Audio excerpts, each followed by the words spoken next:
Stroke రాకుండా ఉండడానికి మనం తీసుకోవాల్సిన జాగ్రత్తలు ఏముంటాయి సార్? స్ట్రోక్ రాకుండా ఉండాలి అంటే ఇందాక మనం ఆ రిస్క్ ఫ్యాక్టర్స్ చెప్పుకున్నాం కాబట్టి ఆ రిస్క్ ఫ్యాక్టర్స్ పరంగానే మనం ఆలోచించాలి. రెండోది I want to tell you, చిన్నపిల్లల్లో ఇప్పుడు పెద్దవాళ్ళ గురించి అనుకున్నాము, యంగ్ చిన్నపిల్లల్లో యూజువల్లీ కొన్ని ఎటిపికల్ ఉంటాయి అనమాట. యూజువల్గా డయాబెటీస్, హైపర్ టెన్షన్ అంత కామన్ కాదు కదా. సో చిన్నపిల్లల్లో మోస్ట్ కామన్ స్ట్రోక్స్ దేని వల్ల వస్తాయంటే న్యూరో ఇన్ఫెక్షన్స్ వల్ల వస్తాయి.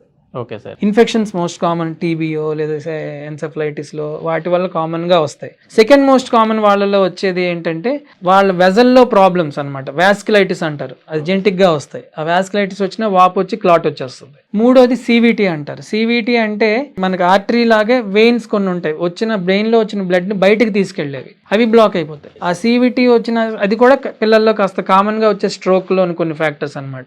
ఇవి 3 కామన్ కారణాలు. అంటే ఏం చేస్తే మనకి స్ట్రోక్స్ రాకుండా కాపాడగలం అంటే simple.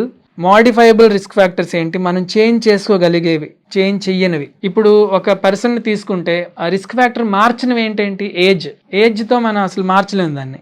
So age itself is a risk factor. Then coming to తనకి ఏదైనా ఒక హార్ట్ ప్రాబ్లం ఉందనుకోండి, లేదా ఒక హార్ట్ అటాక్ వచ్చింది, దాన్ని ఇంకేం మార్చలేరు. వాటిని మనం మార్చుకోగలిగేవి ఏంటి అంటే దైనందిన జీవితంలో మన వీఆర్ వాట్ వీ ఈట్ అంటారు. అంటే మనం ఏం తింటామో అదే మనం యాక్చువల్గా బయటికి